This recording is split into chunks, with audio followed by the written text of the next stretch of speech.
Guys, ಇವಾಗ ನಾನು burgundy ಕಲರ್ನ ಅಪ್ಲೈ ಮಾಡಿಸ್ಕೊಂಡಿದ್ದೇನೆ. So you can see here. So they told me not to shake ಅಂತ ಹೇಳಿದ್ದಾರೆ. So yeah, here I am looking.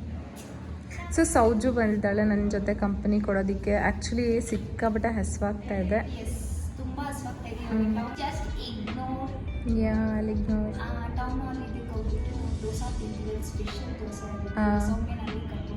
Yeah, hair cut ಚೆನ್ನಾಗಿ ಅನಿಸ್ತಾ ಇದೆ. ಲೇಯರ್ಡ್ ಹೇರ್ ಕಟ್ ಮಾಡಿಸಿದ್ದಾಳೆ ನೋಡಿ guys. So yeah, it's looking good. And salon also ತುಂಬ aesthetic ಆಗಿದೆ. I don't know the price will be too costly. I know, ನಂದು already 15K ಡಮ್ ಅಂತ ಅನಿಸಿದೆ.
ಬಿಟ್ಬಿಟ್ಟು ಆಮೇಲೆ ಹೇರ್ ಟ್ರೀಟ್ಮೆಂಟ್ಗೆ ಅಂತ ಹೋಗಿದ್ದಾಯ್ತಾ. ಸೊ ರಾತ್ರಿ ಬರೋದು ತುಂಬ ಲೇಟ್ ಆಯಿತು. ಬಿಕಾಸ್ ನಂದು ತುಂಬಾ ಸೆಲ್ಫ್ ಕೇರ್ಸ್ ಇದ್ವು. Like hair colouring, hair wash, hair treatment and facial and eyebrows, ಆಮೇಲೆ ಪೆಡಿಕ್ಯೂರ್. ಸೊ ಇದೆಲ್ಲ ಸರ್ವಿಸಸ್ ಮುಗಿಸ್ಕೊಂಡು ಬರೋ ಅಷ್ಟೊತ್ತಿಗೆ ಸಿಕ್ಕಾಪಟ್ಟೆ ಲೇಟ್ ಆಗಿಬಿಡ್ತೈತೆ. ಸೊ ಹಾಗಾಗಿ I just stayed back in ಅಮ್ಮ house only.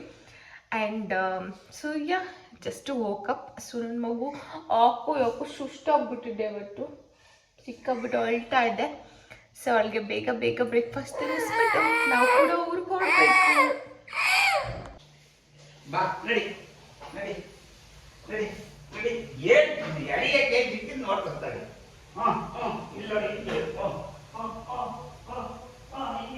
So just preparing coffee ನಾವು. ಎಸ್ಟರ್ಡೇ ತುಂಬಾ ಹೆಕ್ಟಿಕ್ ಡೇ ಅಂತಲೇ ಅನಿಸ್ಬಿಡ್ತು. ಕೂತಿ ಸಾಕಾಗೋಯ್ತು.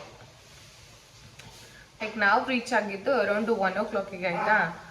ಆ್ಯಂಡ್ 1 o'clock ನಂದು ಕಂಪ್ಲೀಟ್ ಆಗಿದ್ದು 7:45. Can you believe it? Like ಒಂದು ಬ್ರೈಡಲ್ ಮೇಕ್ ಓವರ್ ಆದಂಗೆ ಆಗೋಯ್ತು. But not bridal, it's just a hair treatment. So ಇದು ಯಾವ ಹೇರು ಟ್ರೀಟ್ಮೆಂಟ್ ನಾನು ತೊಗೊಂಡಿದ್ದೀನಿ ಆ್ಯಂಡ್ ಯಾವ ಕಲರಿಂಗ್ ಮಾಡಿಸ್ಕೊಂಡಿದ್ದೀನಿ ಅದನ್ನೆಲ್ಲ ನಾನು ಡಿಟೇಲ್ಡಾಗಿ ನಿಮಗೆ ಹೇಳ್ತೀನಿ. ಸೊ ಆ್ಯಕ್ಚುಲಿ ನನ್ನ ಹೇರ್ ಬಂದ್ಬಿಟ್ಟು ಫುಲ್ಲು ಡ್ರೈ ಆ್ಯಂಡ್ ಫ್ರಿಝಿ. ನನ್ನ ಪ್ರೀವಿಯಸ್ ವ್ಲಾಗಲ್ಲಿ ನೀವು ನೋಡಿರ್ತೀರ ಎಷ್ಟು ಡ್ರೈ ಆ್ಯಂಡ್ ಫ್ರಿಝಿ ಆಗಿತ್ತು ಅಂತ. ನಾನು ಯಾಕೆ ಇಷ್ಟೊಂದು ಶಾರ್ಟ್ ಹೇರ್ ಮಾಡಿಸ್ಕೊಂಡೆ ಅಂತಂದರೆ, like actually I use to keep it short only. ನಾನು ಫಸ್ಟಿಂದನೂ ನಾನು ಶಾರ್ಟ್ ಹೇರೇ ಮಾಡಿಸ್ಕೊತಾ ಇದ್ದಿದ್ದು. ಸೊ ಹಾಗಾಗಿ ಶಾರ್ಟ್ ಹೇರ್ ಇರಲಿ ನನಗೆ ಇಷ್ಟ ಅಂತ ಹೇಳ್ಬಿಟ್ಟು ಅದನ್ನೇ ಮಾಡಿಸ್ಕೊಂಡೆ. ಆ್ಯಂಡ್ ಲಾಂಗ್ ಹೇರ್ ಆಗ್ತಾ ಏನಾಗ್ತದೆ, ನನ್ನ ಸ್ಪ್ಲಿಟ್ ಎಂಡ್ಸ್ ಜಾಸ್ತಿ ಆಗ್ತದೆ ಆ್ಯಂಡ್ ತುಂಬ ಹೇರ್ ಲಾಸ್ ಆಗ್ತಾಯಿತ್ತು. ಸೊ ನಾನು ಅವ್ರನ್ನ ಕನ್ಸಲ್ಟ್ ಮಾಡಿದೆ. ಲೈಕ್ ಹೇರ್ ಲಾಸ್ ಜಾಸ್ತಿ ಆಗ್ತಾಯಿದೆ ಆ್ಯಂಡ್ ತುಂಬಾ ಫ್ರಿಝಿ ಆಗಿದೆ, ಹಾಗೆ ಡ್ರೈ ಆಗಿದೆ ನನ್ನ ಹೇರು. ಅಮ್ಮು ಬಮ್ಮು ಇಲ್ಲಿ